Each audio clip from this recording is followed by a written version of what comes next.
Salve, salve, galera! Vamos ao item 29. O maior indicativo do período em que transcorre a narrativa é... O maior indicativo do período em que transcorre a narrativa é... O cabo inteligente... Opa! Memórias de um sargento de milícias. Este é um romance romântico. É um híbrido, para ser mais preciso. É um romance romântico que antecipa elementos do realismo e naturalismo. Então, qual é a época? Olha, século XIX, né? Agora, atentai bem para o fato, é um livro de memórias. Portanto, há uma discrepância entre o tempo vivido e o tempo de enunciação. Ou seja, o tempo em que a história se passou e o momento em que ela está sendo narrada. Por exemplo, Memórias Póstumas de Brás Cubas, Machado de Assis. O Brás Cubas se apresenta como autor do livro.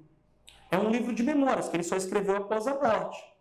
Ele viveu, aí é o tempo que ele viveu.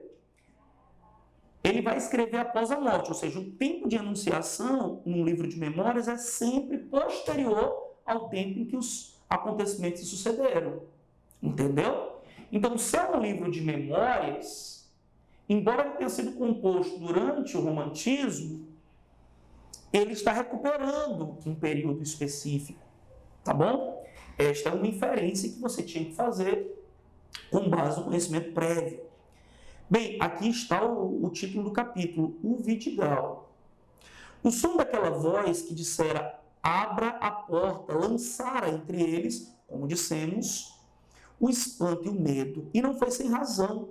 Era ele o anúncio de um grande aperto, de que por certo não poderiam escapar. Nesse tempo, opa, isso nos interessa, ainda não estava organizada a polícia da cidade. Opa, então não havia a organização de polícia que se tem hoje. Ou antes, estavam de modo em harmonia com as tendências e ideias da época. Estão vendo que eu tenho razão? O tempo de enunciação, ou seja, o tempo em que a história está sendo contada, é posterior aos acontecimentos. O Major Vidigal era o rei absoluto. Opa! Rei absoluto, isso parece absolutismo monárquico, não é?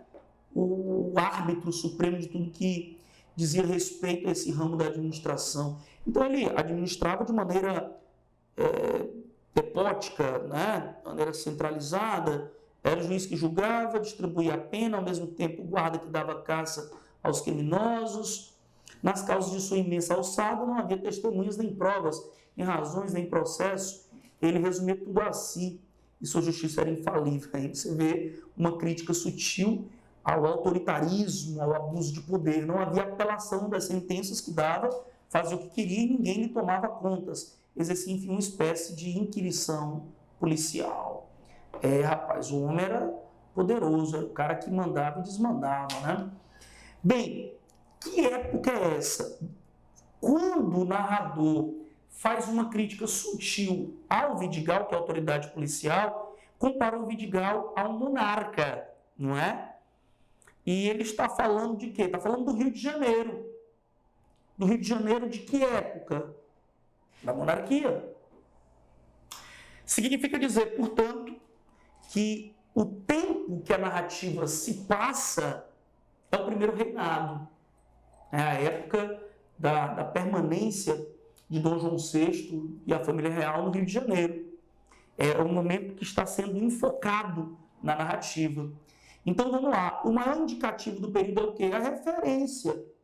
A referência à maneira como Vidigal chefiava a polícia, imitando o modelo político vigente, que era o modelo monárquico.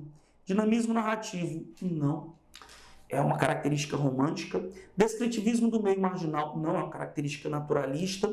Denúncia do autoritarismo policial, não. É uma característica do realismo, mas não. Esse autoritarismo, ele não é um indicativo de um tempo específico, porque, lamentavelmente, esse autoritarismo de vários seres que estão no poder é atemporal, lamentavelmente não é de um momento específico. A escolha de personagem caricatural, também não.